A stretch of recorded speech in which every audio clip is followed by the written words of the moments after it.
El alcalde de Guayaquil, 2 de sus hermanos y otras 8 personas fueron detenidas y trasladadas a Quito, donde esperan la audiencia de formulación de cargos.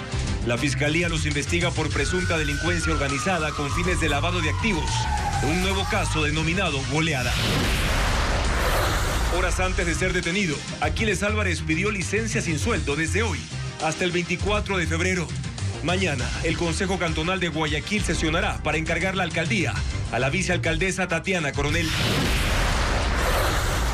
El Consejo de Participación Ciudadana pidió al presidente de la Corte Nacional de Justicia que envíe una nueva terna para elegir a un vocal suplente del presidente del Consejo de la Judicatura.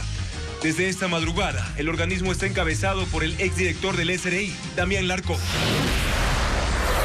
El Ministerio de Salud destituye al director de un centro, en donde el exasambleísta investigado por violación a una menor, Santiago Díaz, se reunía con su familia durante sus continuas salidas de la cárcel. El Ministerio de Defensa dejará de acreditar a medios y comunicadores que no se sujeten a sus directrices. Aprobó un documento para las coberturas en los que privilegia medios y periodistas que considera afines. Los cantones Salitre, Daule y Santa Lucía están en alerta por el aumento de la cota en la represa Daule-Peripa debido a las fuertes lluvias en Guayas. Las autoridades activaron el COE provincial. La deportista olímpica ecuatoriana Silvia Ortiz volvió a romper un récord en una maratón internacional. Les contaremos la prueba en la que logró medalla de oro. La Fiscalía y la Policía detuvieron a 11 personas, incluido el alcalde de Guayaquil, Aquiles Álvarez, por el caso goleada. Serán procesados por delincuencia organizada con fines de lavado de activos. Con esta noticia comenzamos Televistazo Estelar. Amigos, bienvenidos. Estamos en vivo también por nuestra app Ecuavisa Play.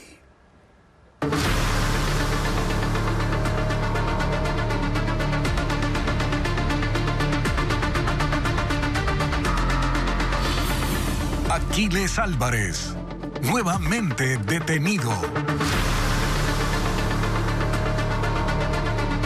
Los detenidos fueron trasladados al cuartel Modelo y luego a Quito por vía aérea. Serán procesados por una unidad anticorrupción en el complejo judicial en el norte de la capital. Fabiola Santana informa sobre la situación de Álvarez y los demás investigados. El alcalde de Guayaquil, Aquiles Álvarez, sus hermanos Javier y Antonio fueron detenidos esta madrugada en el operativo denominado por la Fiscalía Goleada. Entre los 11 detenidos también están David Álvarez Cronfle, presidente de la Comisión de Fútbol de Barcelona, el gerente de la Terminal Terrestre de Guayaquil, Carlos Azanza, el exgerente de Autoridad Aeroportuaria, Pablo Pita, y César Bravo, representante de Fuelcorp, empresa procesada en el caso AAA. Ellos fueron trasladados al cuartel Modelo y luego vía aérea a Quito, pues serán procesados por una unidad anticorrupción en el complejo judicial. Cerca de las 10 de la mañana ingresaron en un bus por el parqueadero escoltados por equipos tácticos. La Fiscalía les formulará cargos por delincuencia organizada con fines de lavado de activos y defraudación tributaria. La final es una derivación del mismo caso AAA. No tiene nada que ver con ningún tema del fútbol, pero nada, ni de ningún equipo, ni de absolutamente nada. Según la Fiscalía, al momento de su detención, el alcalde de Guayaquil fue encontrado sin el grillete electrónico que debía usar como medida cautelar en el caso AAA. Su abogado también se refirió a esto. Porque estaba cargándose, porque normalmente se carga el grillete como el celular en la noche, pues. O sea, es decir, no es que se duerme con el grillete. ¿Pero con esto corren riesgo de una prisión preventiva? No, en absoluto, porque no existe ningún incumplimiento. También aseguró que el dinero encontrado en los allanamientos no estaba en la casa de su defendido. Y horas antes de ser apresado, el alcalde de Guayaquil, Aquiles Álvarez, pidió oficialmente una licencia de 14 días para tratar asuntos personales. En el documento se especifica que la vicealcaldesa será quien lo reemplace en sus funciones. Mientras tanto, el Consejo Municipal de la ciudad emitió hoy un pronunciamiento de respaldo a Álvarez. No fue una sesión de consejo, fue una reunión de concejales para exponer su postura tras la detención del alcalde de la ciudad. Eso se llama persecución política. Y por supuesto, como vicealcaldesa de Guayaquil no puedo mantener silencio en una justicia que parece activarse con distinta intensidad dependiendo de a quién se juzga. La vicealcaldesa de Guayaquil lo dijo y el resto de concejales presentes la siguió. Nos acogemos al derecho de la resistencia. La justicia con dedicatoria. Hoy es una cortina de humo. Aunque más allá del respaldo no hubo explicaciones acerca de qué pasará con la administración de la ciudad. Lo que sí se hizo público fue este documento firmado por el alcalde Aquiles Álvarez y con fecha del 9 de febrero, un día antes de su detención. En él, el alcalde pide una licencia sin sueldo desde el 10 hasta el 24 de febrero y dice que es para tratar asuntos estrictamente particulares. El documento también explica que corresponderá a la vicealcaldesa, economista Tatiana Coronel Flores, subrogar sus funciones de alcalde en el periodo indicado. Sobre este documento, los concejales hoy no dijeron nada. Y tampoco ahondaron sobre cómo se manejará la ciudad mientras su alcalde esté detenido. La única que se refirió someramente al tema fue la concejal de la Revolución Ciudadana, Emily Vera. Guayaquil va a seguir funcionando, como lo hizo hoy en la mañana y en el transcurso del día, con obras, con servicios, con atención a la ciudadanía. Aunque no especificó cómo. Los concejales ignoraron las preguntas de la prensa y se retiraron del salón sin explicar el tema a fondo. Sin embargo, hay una sesión de consejo extraordinaria citada para el miércoles a las 11 de la mañana, en la que se van a tratar varios asuntos, entre ellos este. ¿Quién se queda a la cabeza del municipio, tomando en cuenta que existe un pedido de licencia firmado y entregado por el alcalde pocas horas antes de su detención?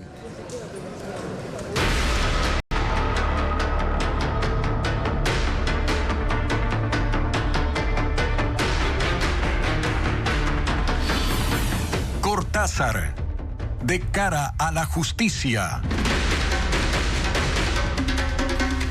Leonardo Cortázar ya está en Ecuador. El procesado por el caso Encuentro arribó extraditado desde Panamá esta madrugada. Merlín Ochoa informa que Cortázar fue trasladado a la cárcel de máxima seguridad en Santa Elena. A las 2:30 de la madrugada, Leonardo Cortázar llegó a Guayaquil, extraditado desde Panamá bajo un estricto dispositivo de seguridad. Estaba esposado, vestía pantaloneta y zapatillas. Cortázar salió de Panamá en un vuelo comercial a Quito. Posteriormente fue trasladado al puerto principal y luego llevado por vía aérea a la cárcel del Encuentro en Santa Elena. Un nombre que tiene una coincidencia con el caso que lo investiga. ¿Con quién va a compartir celda? No tengo idea con quién va a compartir celda todavía, pero lo que le puedo decir, con ningún compañero, ningún amigo, ningún miembro de su estructura. El ministro del Interior, John Reinberg, confirmó que la extradición se logró gracias a la cooperación internacional entre ambos países, la Policía Nacional e Interpol. En este avión llegó Cortázar. Panamá aprobó el traslado el jueves 5 de febrero, es decir, la semana pasada, luego de que el procesado fue capturado en ese país en marzo del 2025 tras una difusión roja que pesaba en su contra. Muchas personas interesadas en que no llegue este día, muchas personas que tienen miedo a que él llegue acá y comience a colaborar con la Policía Nacional y con la justicia, pues ese día ha llegado. Leonardo Cortázar es investigado dentro del caso Encuentro, una causa por delincuencia organizada que indaga una presunta red de corrupción en empresas públicas estratégicas. La Fiscalía lo vincula con hechos ocurridos en 2021 en el sector eléctrico. En su momento, un juez ordenó prisión preventiva, pero el procesado salió del país y fue declarado prófugo. En esa misma causa fue sentenciado a 10 años de prisión Danilo Carrera, cuñado del expresidente Guillermo Lasso. El nombre de Cortázar también figura en una fotografía tomada en Miami junto a otros investigados, imagen que forma parte del expediente judicial. Y precisamente vamos a profundizar ahora en los detalles de los procesos en contra de Leonardo Cortázar, quien es investigado por una red de corrupción en contratos eléctricos y aduaneros. También aparece fotografiado, como lo acabamos de ver, en una piscina con los prófugos Ronnie Aliaga y Javier Jordán en Miami. Incluso fue retenido momentáneamente tras agredir verbalmente a Fernando Villavicencio, quien difundió esas imágenes. Informa Diego Puente. Leonardo Cortázar Arcos es uno de los investigados en el caso Encuentro, en el que Danilo Carrera, cuñado del expresidente Guillermo Lasso, fue sentenciado a 10 años por delincuencia organizada. Aunque es uno de los procesados, no podía ser sentenciado porque estaba prófugo en Panamá, viviendo en esta lujosa mansión. Ahora deberá enfrentar el juicio. Según la Fiscalía, Cortázar fue parte de la red de corrupción que direccionó millonarios contratos del Estado, especialmente en instituciones públicas como la Corporación Nacional de Electricidad, CENEL, en donde se lo identificó como operador externo de la red. En las conversaciones periciadas en el caso Encuentro se expresan de él como peligroso, porque está con los albaneses. Es conocido por aparecer en la fotografía en una piscina de Miami, junto a los prófugos Javier Jordán y Ronnie Aliaga, hecho calificado como el cartel de los tetones por Fernando Villavicencio en 2022. La foto fue tomada luego de este partido de fútbol en la casa de Jordán y difundida en las redes sociales del fallecido Fernando Villavicencio. Esta es la fotografía que conmocionó a este país y dará mucho de qué hablar. Yo no tengo la culpa de que el señor Aliaga se haya dado un chapuzón en esta piscina de una mansión de $3 millones comprada con el dinero que le robaron a este país en época de pandemia. En noviembre de 2022, Cortázar fue llevado ante la justicia y permaneció varias horas retenido por haber agredido verbalmente e intentar golpear a Fernando Villavicencio cuando coincidieron en el aeropuerto Mariscal Sucre de Quito. En ese entonces no se le formularon cargos.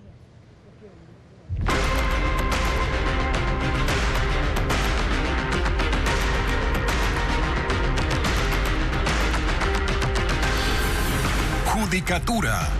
Cambios forzados.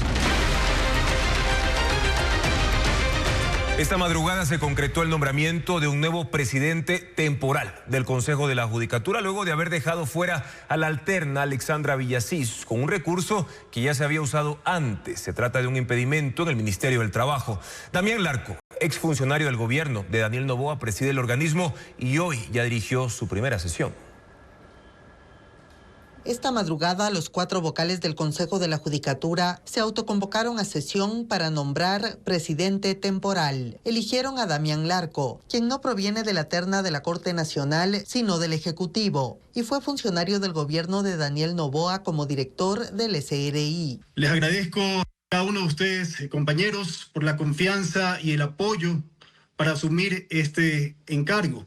Este fue el último paso de una serie de acciones que empezaron este lunes. Mario Godoy pidió licencia. Debía reemplazarlo su alterna Alexandra Villasís, pero sorpresivamente le apareció un impedimento en el Ministerio de Trabajo por deudas con el Servicio de Rentas Internas. Sin embargo, el propio SRI certificó que no las tiene. Villasís envió el certificado a la Judicatura antes de la sesión de la madrugada, también al Consejo de Participación, a la Corte Nacional y al Ministerio de Trabajo, pero no ha sido tomado en cuenta y ella sigue con el impedimento en el sistema. Lo he presentado de forma física al Ministerio de Trabajo porque el sistema sigue teniendo problemas y me han dicho que este trámite demora 30 días. Esta no fue la única anomalía. La tarde de ayer, mucho antes de que el Pleno se reúna, llegó al Consejo de Participación un oficio de la Judicatura pidiendo que active el mecanismo para designar un vocal alterno que reemplace a Villasís y asuma la presidencia. Solicitud que Andrés Fantoni atendió enseguida. Ante las críticas en redes sociales, el vocal Fabián Favara escribió que él no sabía. Rechazó que se adelante una resolución que aún no habían tomado y pedirá explicaciones sobre esa actuación en consulta. Luego igual votó para que todo se ejecute. Godoy respaldó lo hecho por sus compañeros en la madrugada y se refirió al impedimento que le apareció a su alterna. Es un procedimiento normal lo que se hizo, así que yo particularmente ahí me pronuncio sobre lo que sé. Respecto del impedimento, desconozco cuáles son. Entre tanto, Damián Larco dirigió hoy su primera sesión del Pleno como presidente del Consejo de la Judicatura. Exdirector del Servicio de Rentas Internas en este gobierno, la trayectoria académica y profesional de Damián Larco se centra principalmente en áreas económica y financiera. Pese a carecer de formación jurídica o experiencia previa en la función judicial, es ahora el presidente temporal del Consejo de la Judicatura. Adriana Bermeo con más detalles de su perfil. La administración del sistema judicial del país está en manos de un hombre de confianza del gobierno. Damián Larco, quien presidirá temporalmente el Consejo de la Judicatura, fue director del SRI entre noviembre de 2023 y septiembre de 2025. Ha sido su único cargo público antes de ser designado vocal de la Judicatura como parte de la terna enviada por el presidente Daniel Noboa. Larco no es abogado. Su formación académica y experiencia profesional es económica y financiera. En la página de la CENESID están registrados 3 títulos: economista de la Escuela Superior Politécnica del Litoral, magíster en Sistemas de Información Gerencial, ESPOL, máster en Fiscalidad Internacional por la Universidad Internacional de La Rioja. En la página web del Consejo de la Judicatura se mencionaba, hasta antes de las 10 de la mañana de este martes, que Damián Larco es abogado de los tribunales y juzgados de la República del Ecuador por la Universidad Técnica Particular de Loja, y entre paréntesis se aclaraba que está cursando la carrera. Pero a las 11:30 esas líneas fueron retiradas de su instrucción formal. En el sector privado, Damián Larco fue socio de consultoras tributarias y auditor financiero desde el año 2000, según su página profesional de LinkedIn. Y el clima mejora ligeramente en varias regiones de Estados Unidos tras 2 semanas de intenso frío que provocó la muerte de 110 personas desde enero. Los pronósticos indican un ligero aumento de temperaturas antes de un nuevo frente frío este fin de semana, como lo informa Eliana Suárez. Tras 2 semanas de frío intenso en Estados Unidos, el clima extremo comienza a retroceder a partir de esta semana. La mejora se debe al ingreso de aire templado desde el Océano Pacífico, que se espera eleve las temperaturas, especialmente en el noreste y el centro del país. El miércoles será el día más cálido, con máximas de 5 grados en Boston y Nueva York y 3 grados en Chicago. Luego de haber estado largo tiempo con temperaturas bajo cero, expertos advierten que estos cambios son normales en inviernos severos. La ola polar se intensificó desde finales de enero, cuando una poderosa tormenta invernal impulsó aire ártico sobre gran parte del país, provocando hielo, nevadas y temperaturas extremadamente bajas, que causaron la muerte de 110 personas. Además de situaciones extremas, como lo ocurrido con el lago Champlain en Vermont, que se congeló por primera vez desde 2019, y escenas como estas en el río Hudson en Nueva York, imágenes a velocidad acelerada que muestran cómo el hielo, concentrado desde las orillas, se mueve con la corriente.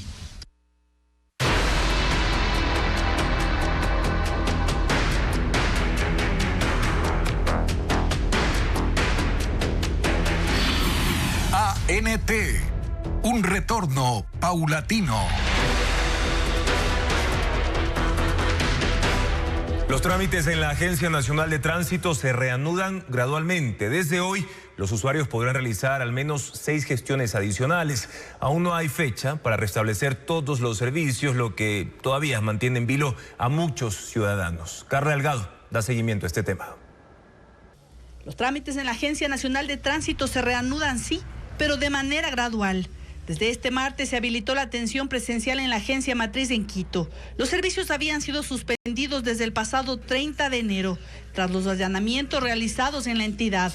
Por ahora los trámites que vuelven a atenderse son homologación de vehículos, homologación de dispositivos y equipos de medición y control, autorización de licencias de importación de tricimotos, calificación de aplicativos móviles en materia de transporte terrestre. Sin embargo, la Agencia Nacional de Tránsito aún no establece una fecha para la reactivación total de los servicios, una incertidumbre que mantiene en vilo a los usuarios. Lucio llegó hasta las oficinas de la ANT desde Imbabura. Cuenta que necesita con urgencia vender su vehículo, pero el trámite sigue detenido. Los días pasan y aún no hay certezas. Estoy vendiéndole un taxi a un señor y vengo con la sorpresa que no hay atención. Entonces, ¿de qué hablamos? ¿En qué país vivimos? Por favor. La paralización temporal no solo preocupa a los usuarios, también afecta a los negocios que dependen del movimiento de los trámites vehiculares. Que es un ingreso económico para nosotros y nosotros con esto es el sustento diario que damos de comer a nuestros hijos.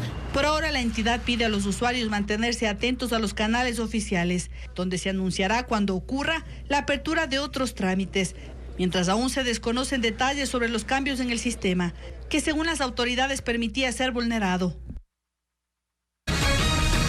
Seguimos informando. Una fuerte lluvia provocó el desbordamiento del río Changuil y dejó bajo el agua a varios recintos del sur de Montalvo, en la provincia de Los Ríos. Calles, casas y al menos 700 hectáreas de cultivos quedaron anegadas. Odette Camacho, con más información de esta emergencia. 4 zonas rurales del sur del cantón Montalvo, en la provincia de Los Ríos, quedaron con calles y cultivos bajo el agua tras una fuerte lluvia que desató el desbordamiento del río Changuil. Los estragos se concentraron en los recintos Salvador Allende, Caimito, Bosque de Oro y San Vicente, donde unas 280 personas amanecieron con el agua dentro de sus viviendas. En Salvador Allende, el agua se filtró por los muros de contención que ya presentaban daños desde el invierno pasado, lo que facilitó el ingreso del caudal a las casas. En esta zona de Montalvo, los habitantes se abastecían de agua mediante pozos profundos con bombas de succión o directamente del río. Hoy esas prácticas son inviables por la gran cantidad de escombros que arrastró la corriente. Tuvimos que ponernos a buen recaudo y alzar las cositas lo que más podíamos. Igual por ahí se nos mojó colchones, cama, todo eso se nos fue. La emergencia también golpeó la economía local. Corrales de cerdos, patos y gallinas quedaron destruidos y gran parte de la producción de huevos del sector se perdió. A esto se suma la afectación de los cultivos de arroz, cacao y maíz que permanecen cubiertos de agua. Según la Dirección de Riesgos del municipio de Montalvo, entre los 4 recintos suman unas 700 hectáreas anegadas. Nos ayuden, sobre todo trayendo una máquina para que nos levanten el muro sería. Mientras tanto, en la única vía que conecta a estos 4 recintos, el tránsito es casi imposible. En varios tramos, el nivel del agua supera el metro, lo que mantiene aisladas a unas 70 familias. Comunidades de la cuenca baja del río Daule en Guayas se mantienen en alerta debido a que la represa Daule Peripa se acerca a su cota máxima. Las autoridades aseguran que monitorean la situación, mientras que las lluvias registradas en estos últimos días provocaron que 12 provincias se encuentren ya en alerta naranja. Estefanía Arias estuvo en la primera sesión del COE provincial y nos cuenta más. Una de las últimas alertas se reportó en la represa Daule Peripa, que se acerca a su cota máxima debido a las fuertes lluvias registradas en los últimos días.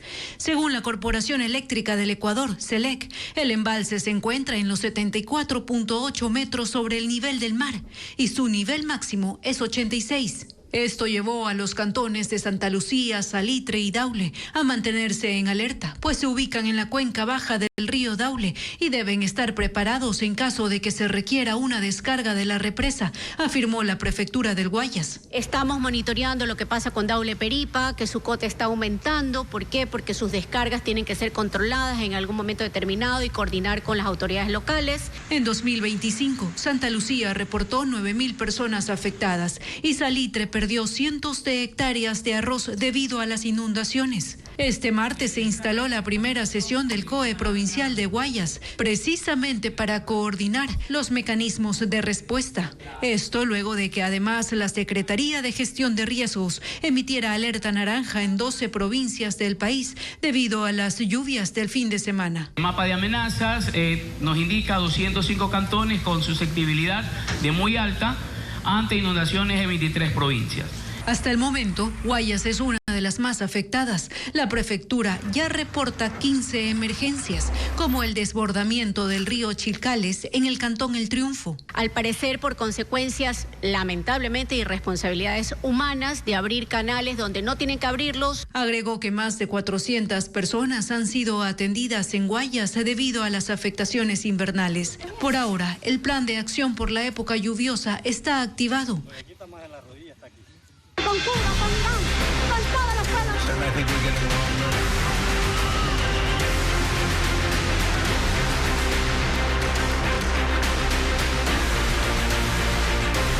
Mundo. Y las intensas lluvias en Colombia dejan más de 70.000 familias afectadas. Las autoridades declararon en emergencia a los departamentos de Antioquia, Sucre, Bolívar, Santander, Magdalena, Chocó y Córdoba, donde el desbordamiento de ríos ha dejado varias comunidades sumergidas. Los residentes intentan rescatar pertenencias utilizando canoas, colchones inflables o piscinas para desplazarse. Los damnificados están siendo trasladados a escuelas habilitadas como albergues temporales.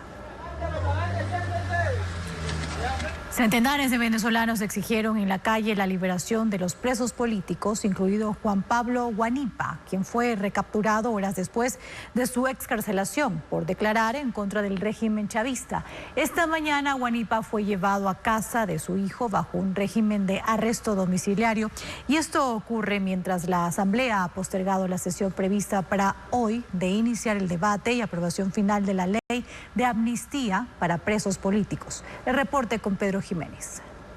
¡Viva Venezuela Libre!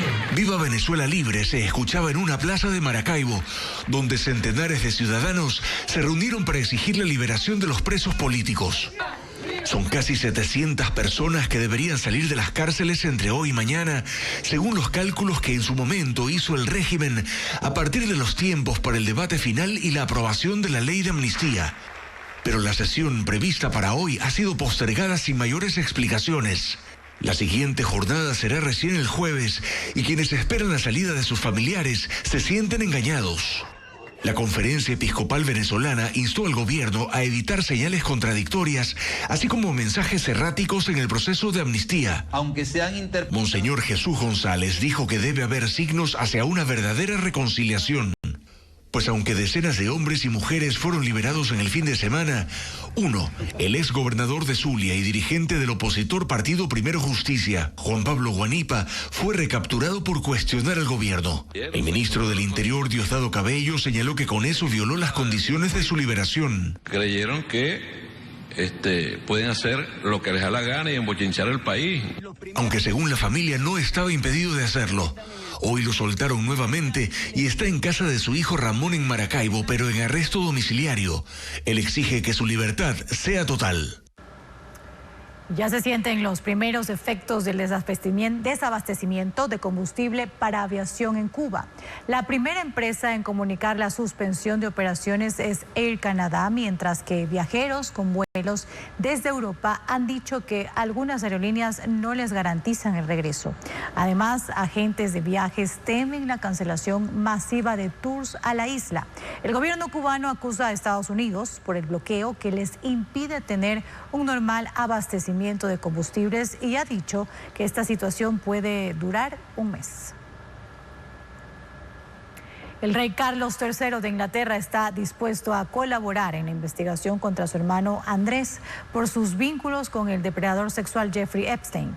Los más recientes documentos desclasificados del caso incluyen fotografías que vinculan al antiguo príncipe con mujeres contratadas por Epstein. Además, señalan que compartió información confidencial, como lo informa Merlis González.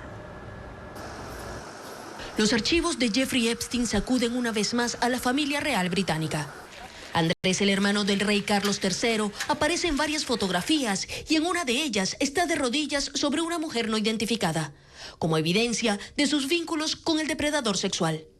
La nueva ola de documentos no solo lo relacionan con mujeres enviadas por Epstein para tener relaciones sexuales, también revelan que compartió información confidencial de Reino Unido.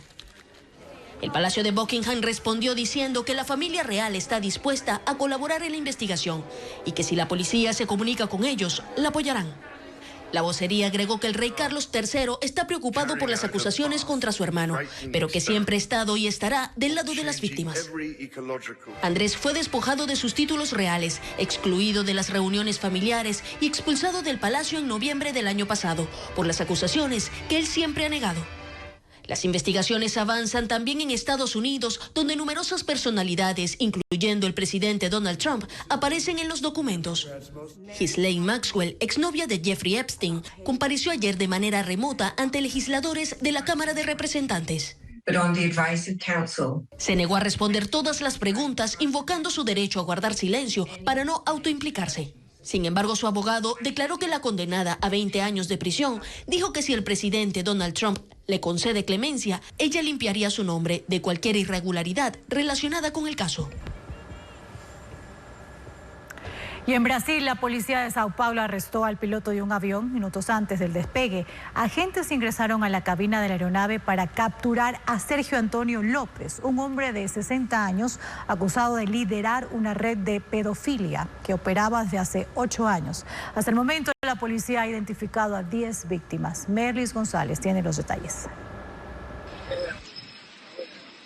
Policías vestidos de civil ingresaron a un avión comercial que estaba a punto de despegar del aeropuerto de Congonhas, en el estado de Sao Paulo, Brasil. Su misión, arrestar al piloto acusado de pedofilia. Sergio Antonio López, de 60 años, es sospechoso de liderar una red de explotación de pornografía infantil y abusos sexuales a menores de edad desde hace al menos 8 años. La jefa de la policía señaló que cuando él contactaba a sus víctimas las violaba, que una de ellas fue agredida la semana pasada en un hotel. Hasta ahora hemos identificado a 10, concluyó. Una mujer de 55 años también fue detenida. Es sospechosa de ofrecer al piloto a sus propias nietas de 7, 9 y 15 años a cambio de dinero. La policía explicó que la captura se dio en el avión porque no estaba en su vivienda cuando la allanaron. Durante los registros, otra mujer vinculada a López fue detenida, acusada de tomar fotos y grabar videos pornográficos de su propia hija de 14 años. El Comando Conjunto de las Fuerzas Armadas emitió una disposición para censurar a medios de comunicación y periodistas desde el 28 de enero, quienes, a su juicio, afecten su imagen pública y la confianza ciudadana, quedan excluidos de toda cobertura. Paul Romero explica más detalles de esta medida. El Ministerio de Defensa y las Fuerzas Armadas censuran a los medios de comunicación y periodistas que no se sujetan a sus lineamientos. Lo revela un oficio del jefe del Comando Conjunto, Henry Delgado, del 28 de enero, en el que ordenó a los comandantes del Ejército, Marina y Aviación la evaluación de los medios y comunicadores para cualquier cobertura periodística. Estableció 4 parámetros para autorizar coberturas y acreditaciones: línea editorial del medio, tratamiento informativo histórico sobre las Fuerzas Armadas, rigor informativo y conducta profesional, postura institucional frente al rol constitucional de las Fuerzas Armadas. Delgado dispuso que se evite la acreditación de medios y comunicadores que mantengan una posición contraria que, a su juicio, perjudica la imagen institucional. En otro informe de 9 páginas, la Dirección de Comunicación del Comando Conjunto estableció todos los lineamientos para las coberturas. En el capítulo de restricción de acreditaciones se determina 4 criterios para negar el acceso a la información oficial, entre ellos a quienes afecten la imagen pública y la confianza ciudadana en las Fuerzas Armadas. Así concluye que la exclusión técnica y justificada de medios perjudiciales es necesaria, pero debe complementarse con una estrategia inteligente de inclusión selectiva. Para sustentar la censura dictaron una matriz de evaluación de los medios calificada sobre 100 puntos. De 80 a 100, medio apto. De 60 a 79, apto condicionado. Menor a 60, no apto para acreditación. Estas limitaciones fueron emitidas después de una serie de reportajes de Televistazo sobre irregularidades en la ejecución de un millonario contrato de un radar de última generación para la lucha contra el narcotráfico, que permanece embodegado desde hace 6 meses en España. Inició el proceso de reclutamiento para las escuelas de formación del Ejército. Para 2026 se abrieron ya 2.410 cupos y los aspirantes podrán inscribirse hasta el próximo 20 de marzo. Veamos. La Fuerza Terrestre inició el reclutamiento de personal para el 2026. Abrió 2.410 cupos a 3 escuelas de formación de oficiales y tropa. 250 para la Escuela Superior Militar Eloy Alfaro de Parcayaco en Pichincha, 1.600 en la Escuela de Formación de Soldados de Esforce en Ambato, Tungurahua, y 60 para la Escuela de Ibias o Demonios de la Selva en Shell, Pastaza. Los aspirantes pueden presentar sus carpetas hasta el 20 de marzo en la página www.ejercitoecuatoriano.mil.es. Los calificados pasarán a la evaluación médica y psicológica del 20 de marzo al 1 de mayo. En los próximos 3 meses recibirán capacitación virtual y se someterán a pruebas físicas, y en agosto pasarán a la evaluación académica, pruebas toxicológicas y de confianza. En las diferentes fases, el Ejército, conjuntamente con todo el personal que interviene durante este proceso de reclutamiento, realiza la verificación de todos los datos personales. Los postulantes o familiares hasta el primer grado de consanguinidad no deberán registrar antecedentes penales o estar involucrados en procesos judiciales. Quienes aspiren a ingresar al Ejército no deben tener tatuajes de organizaciones criminales. Tatuajes que se encuentren visibles en las partes del cuerpo. El proceso de selección es gratuito, con excepción de la valoración médica según el Ejército. Una intervención militar en una zona rural de Portoviejo dejó al descubierto uno de los mayores arsenales ocultos detectado en Manabí en los últimos 10 años. Excavaciones, rastreos con detectores de metales y canes adiestrados permitieron localizar caletas enterradas bajo tierra en un operativo que se mantiene activo y cuyos hallazgos siguen ampliándose. En Playa Prieta, la rutina cambió. Personal del ejército realiza excavaciones con maquinaria, utiliza detectores de metales y canes adiestrados como parte de una intervención que se mantiene desde hace 5 días. Se trata de una comunidad rural de la parroquia Río Chico, en Portoviejo, donde los uniformados localizaron las caletas de armamento más grandes de la última década en Manabí. El hallazgo más reciente ocurrió la tarde de este lunes. 5.000 tacos explosivos de tipo hidrogel enterrados en un área agrícola. Los descubrimientos confirman la magnitud del arsenal oculto. En total, se han detectado 6 caletas bajo tierra y entre estructuras de caña. Contenían, según el ejército, 10.000 municiones, 115 armas, en su mayoría subfusiles, además de 60 chalecos antibalas, 175 alimentadoras, 20 miras telescópicas y $32.000 en efectivo. Entre sábado y domingo, en la misma comunidad, los militares localizaron más material, al menos 45 granadas de alto poder explosivo, con carga de demolición y paquetes de mecha lenta. También se allanó un inmueble que operaría como empresa de seguridad privada. En su interior se hallaron más armas, un dron, toletes y municiones. Los responsables de la oficina no se encontraban en el lugar. Hasta ahora no se confirman personas detenidas. Hay alerta en el sector Playa de Oro, en el cantón Eloy Alfaro, en Esmeraldas, tras el secuestro de 3 hombres en una zona vinculada a la minería ilegal. El hecho derivó en un despliegue militar y policial que, según la gobernación, responde a la presencia de grupos armados irregulares en el área. Hay alerta en el sector Playa de Oro, en el cantón Eloy Alfaro, provincia de Esmeraldas, tras el secuestro de 3 hombres que, según información militar, serían el encargado de un campamento minero, su sobrino y un guardaespaldas. De acuerdo con partes policiales, un testigo relató que cerca de las 16 horas de este lunes, los 3 fueron interceptados y raptados por un grupo de aproximadamente 12 hombres armados. Horas después, en la misma zona, fueron hallados 3 cuerpos. Hasta el momento, ninguna autoridad ha confirmado si corresponden a las personas reportadas como secuestradas. La noche de este lunes, un contingente de 60 militares y 30 policías se desplazó al sitio. Hasta ahora, lo único informado oficialmente es el decomiso de 639 municiones, 4 escopetas y otras armas. En un comunicado difundido la tarde de este martes, la gobernación de Esmeraldas señaló que estos hechos estarían relacionados con la presencia de grupos armados irregulares en un área donde se desarrollaban actividades ilícitas. También indicó que el despliegue de los uniformados se mantendrá, aunque sin precisar por cuánto tiempo. El SNAI, la policía y las Fuerzas Armadas no han justificado todavía la excesiva custodia y los constantes traslados de Santiago Díaz, detenido por violación a un centro médico. Ante ese uso indebido de instalaciones hospitalarias para visitas y atenciones médicas, el Ministerio de Salud Pública reaccionó y mencionó que desconocía que Díaz pasaba más tiempo allí que en prisión. La bulliciosa caravana que escoltaba al preso Santiago Díaz, acusado de violación a una menor, desde hoy ya no llegó. Hubo novedades en este centro de salud en Conocoto, al suroriente de Quito, que Díaz y sus familiares usaban como sitio de visitas y abusaban del personal médico con atención sin previas citas, según se denunció. En este sitio, por donde el privado de la libertad caminaba sin esposas y hasta almorzaba en la dirección del centro junto a su familia, según las denuncias, resultaba de fácil acceso para un procesado.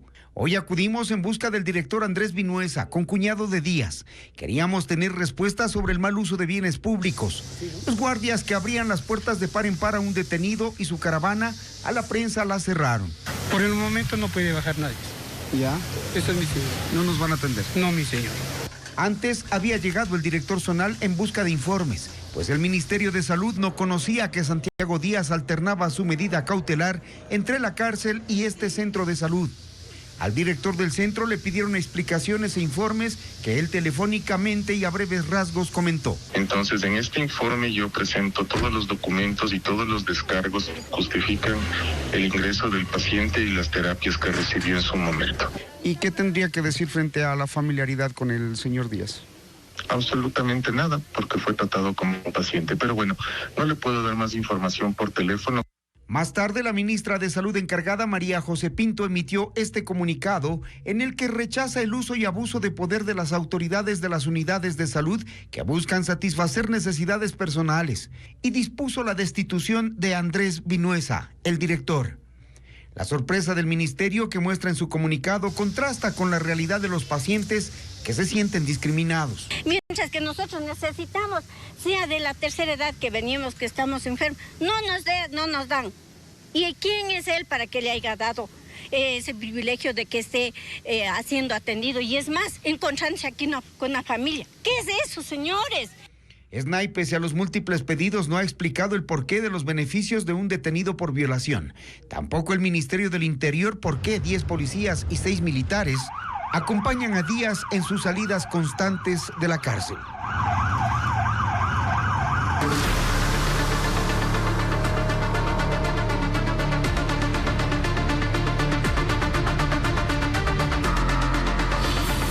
Aquiles Álvarez, nuevamente detenido.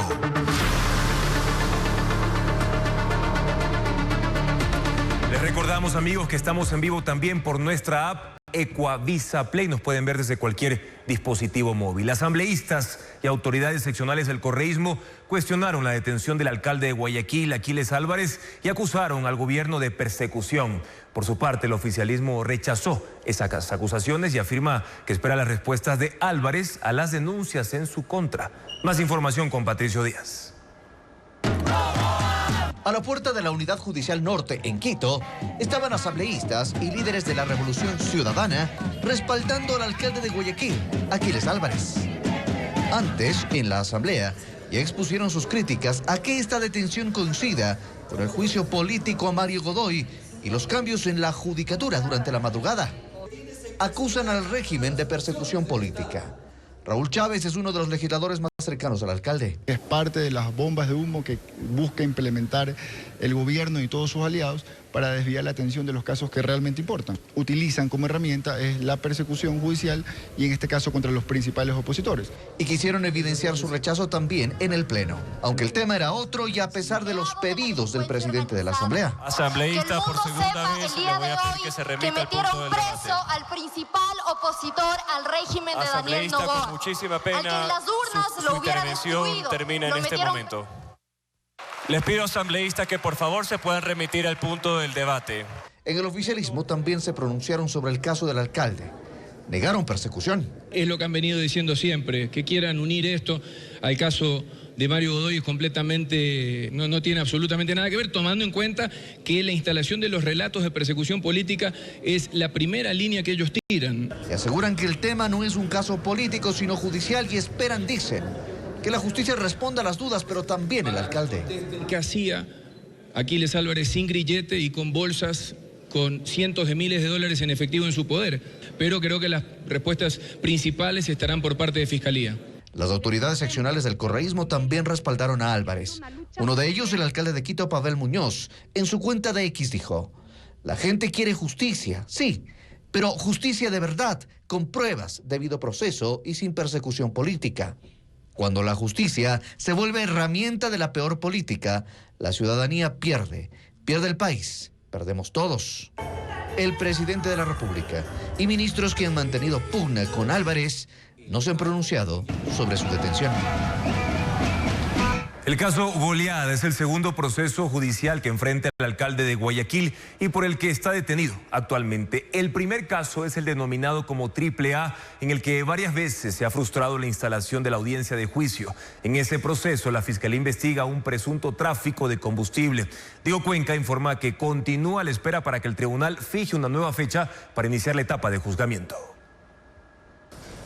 El caso AAA investiga al alcalde de Guayaquil y otros 21 procesados por una trama de presunto tráfico de combustible. Surgió de una denuncia presentada en julio de 2024 por la Agencia de Regulación y Control de Hidrocarburos, ARCH. La tesis de la Fiscalía es que existió una red de comercialización ilegal y desvío de combustible subsidiado, con un perjuicio al Estado estimado en 61,5 millones de dólares, supuestamente facturando altos montos de ventas sin justificación. En su investigación, la Fiscalía ha procesado a 22 personas, entre ellas a Aquiles Álvarez y sus hermanos, como accionistas de Copedesa, negocio de distribución de combustible. El proceso ya llegó a la etapa de juicio, pero en más de una ocasión, esa diligencia se ha frustrado. La última vez ocurrió el 31 de enero. El alcalde de Guayaquil, Aquiles Álvarez, y otras 21 personas no pudieron ser juzgadas porque la defensa de la empresa Fuelcorp S.A., implicada en el proceso judicial, presentó un recurso de aclaración y ampliación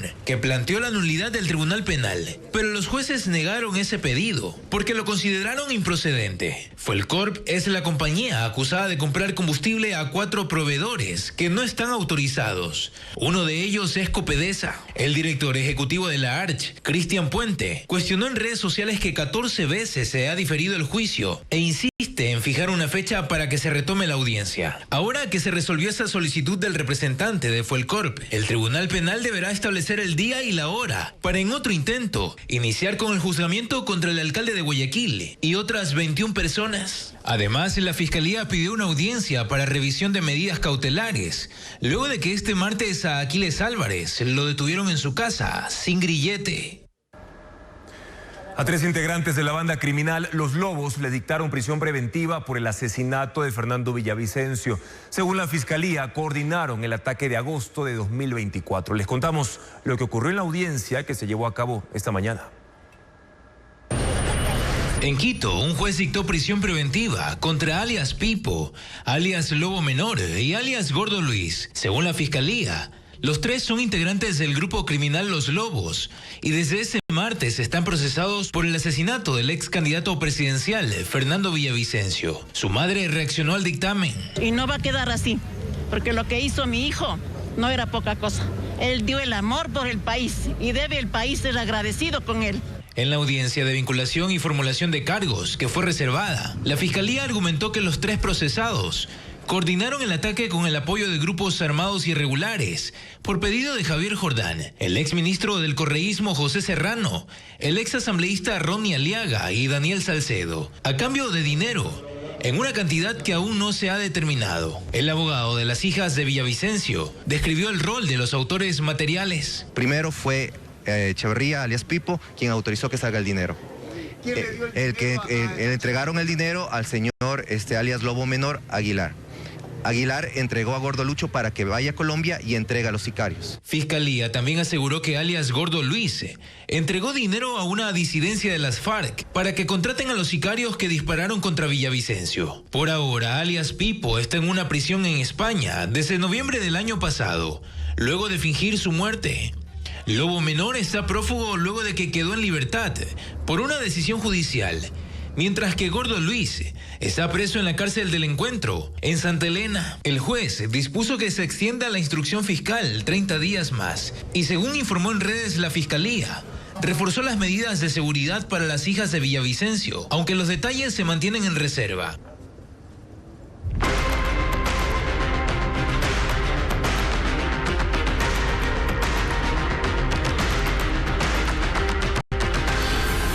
Judicatura.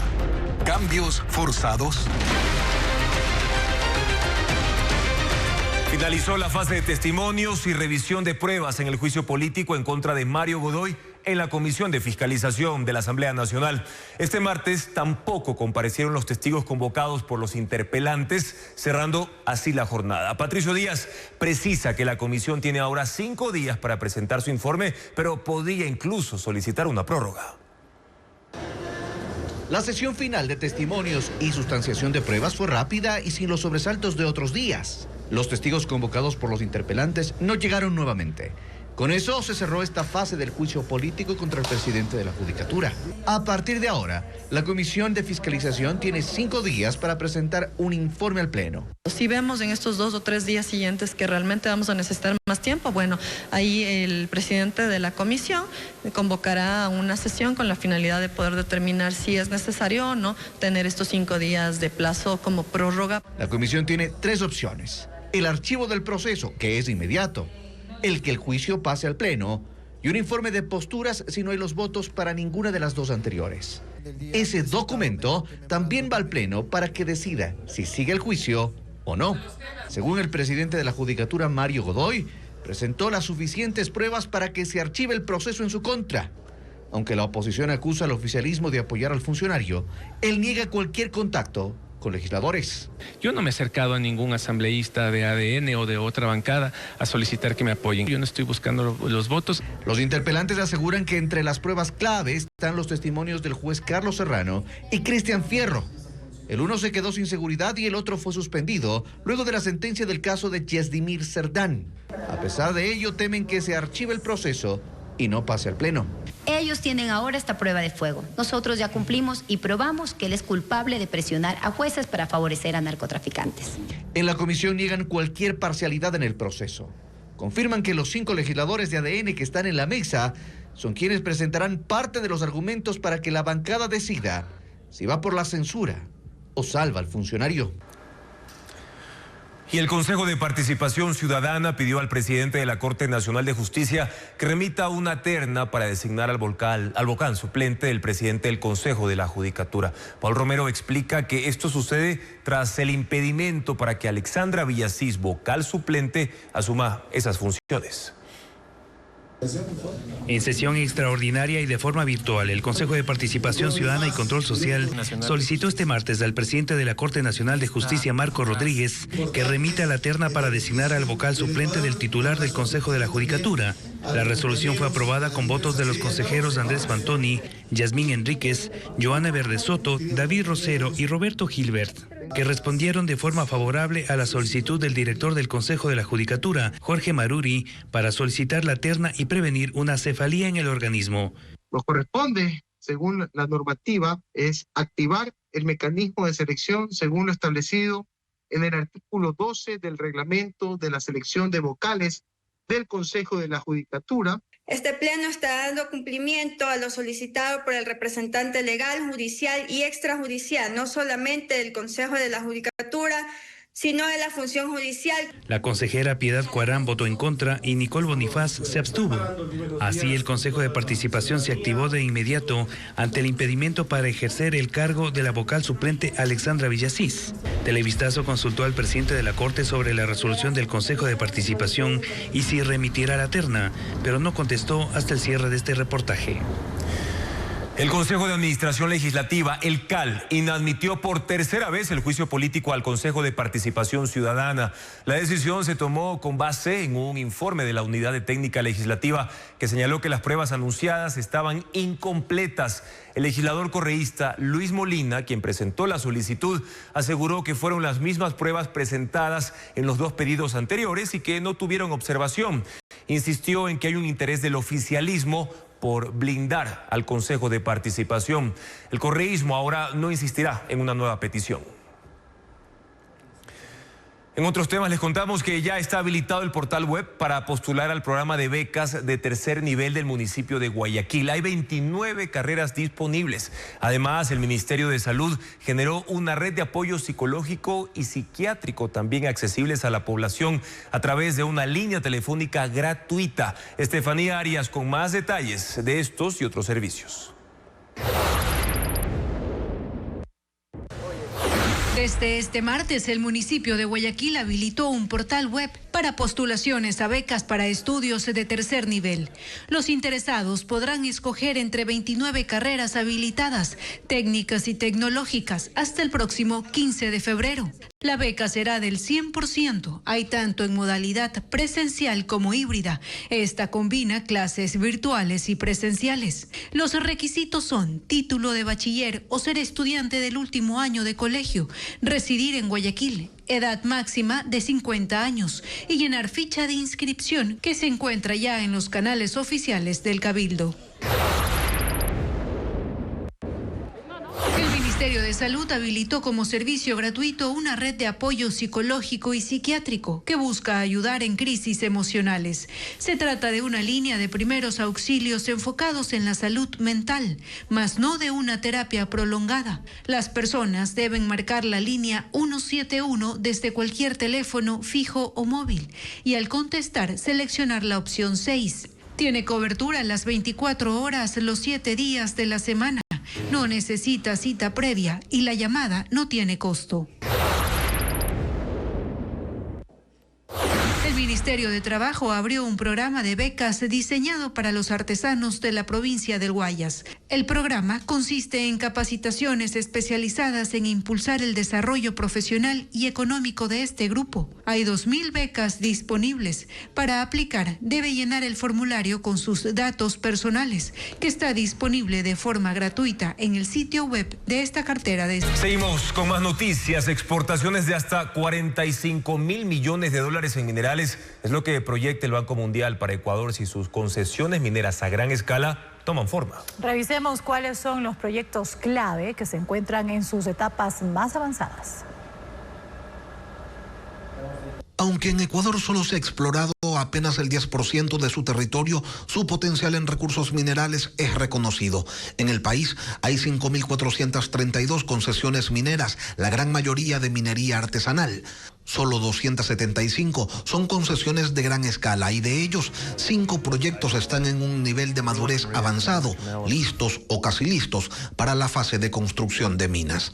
Entre los más avanzados están El Domo, ubicado en el cantón Las Naves, en la provincia de Bolívar. La concesión abarca cerca de 1.500 hectáreas y se centra en la extracción de zinc, plomo, plata, oro y cobre. Se proyecta una vida útil de 10 años con una producción diaria de 1.800 toneladas de minerales.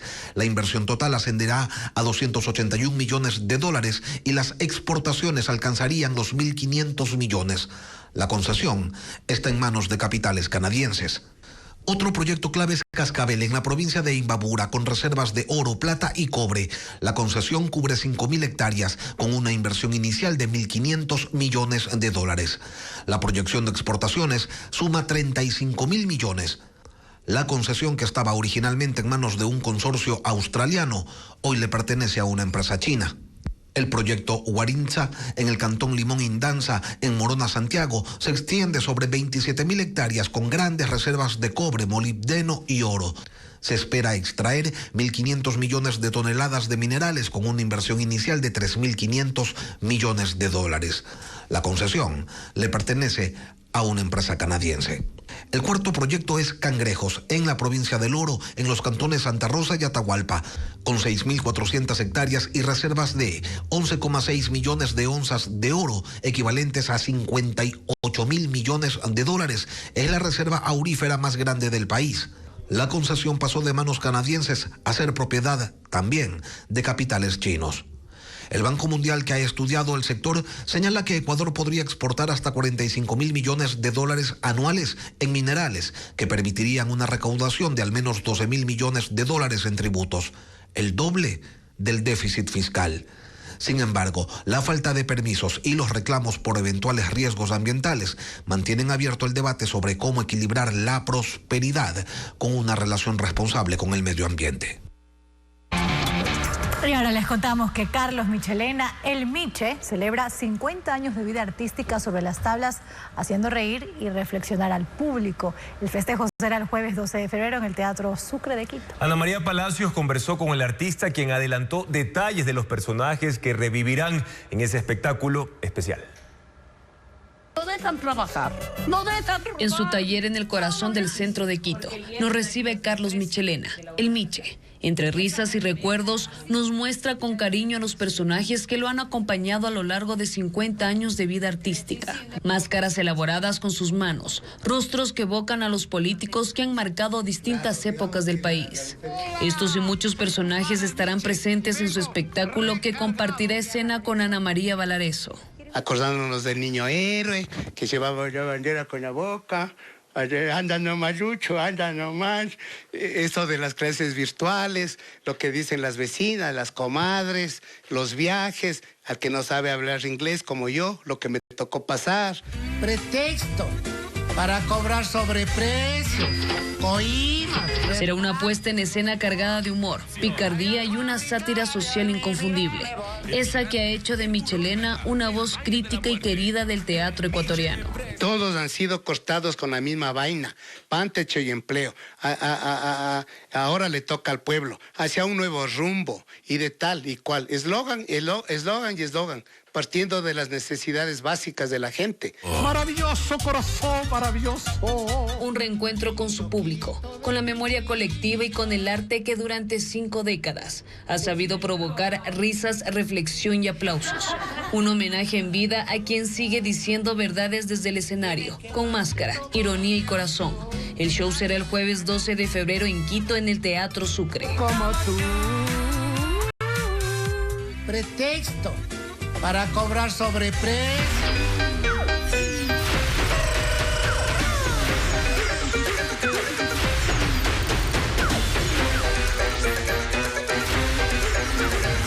Feriado. Llegando está el carnaval. Sí, las zonas rurales del Carchi ya se activan por el carnaval. En la parroquia de Urbina, la danza y la música marcan una fiesta comunitaria declarada Patrimonio Cultural Inmaterial. Ya que el feriado también se mueve en el Carmelo con pregón y orquestas y en otros puntos con juegos de agua en el río Carchi y espacios de espuma y música en el ecoparque. Hacemos contacto con Paola Andrade, quien nos cuenta más desde el norte del país. Paola. Los carnavales comunitarios en la parroquia de Urbina, a 7 kilómetros de Tulcán, en Carchi, celebran más de 50 años de tradición e historia. Esta festividad acaba de ser declarada Patrimonio Cultural Inmaterial del Ecuador y recibirá de forma oficial la certificación este domingo 15 de febrero en medio de varias actividades culturales. Este evento iniciará a las 11 de la mañana y luego habrá un concurso binacional de comparsas y disfraces. Como vemos en imágenes, esta fiesta recibió alrededor de 11,000 visitantes el carnaval pasado. Este fin de semana se espera la llegada de alrededor de 15,000. En este 2026 se espera la participación de 50 delegaciones tanto de Ecuador como de Colombia. Y justamente nos encontramos con Jonathan Romero, presidente del GAT parroquial de Urbina, quien nos formula la invitación. Buenas noches, bienvenido. Muy buenas noches, hacemos la cordial invitación a toda la ciudadanía que se den cita este próximo domingo 15 de febrero, en donde va a haber danza, artistas, disfraces, tanto de la hermana República de Colombia como de Ecuador. Muy bien, y para encender la fiesta, pues a las 8 de la noche inicia una gala de presentación de artistas. También a 40 kilómetros de Tulcán, en la parroquia de El Carmelo, este sábado y domingo llegan danzas y orquestas.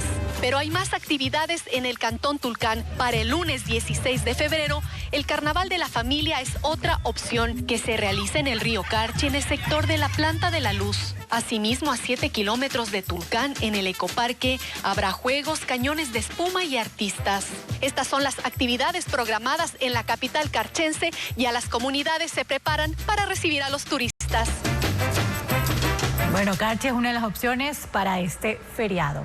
Gracias por su sintonía, amigos. Mañana en Contacto Directo estará César Ricaurte, el exdirector ejecutivo de Fundamedios, para analizar el reglamento de las Fuerzas Armadas contra la prensa. Además, estará con nosotros Alexandra Villasís, alterna de Mario Godoy. Establecerá así con la elección del presidente temporal del Consejo de la Judicatura. El organismo está en medio de cambios forzados. Amigos, sigan las noticias a toda hora, siempre la actualización en nuestra web ecuavisa.com y todas nuestras emisiones en vivo por nuestra app Ecuavisa Play. Gracias por habernos acompañado. Buenas noches.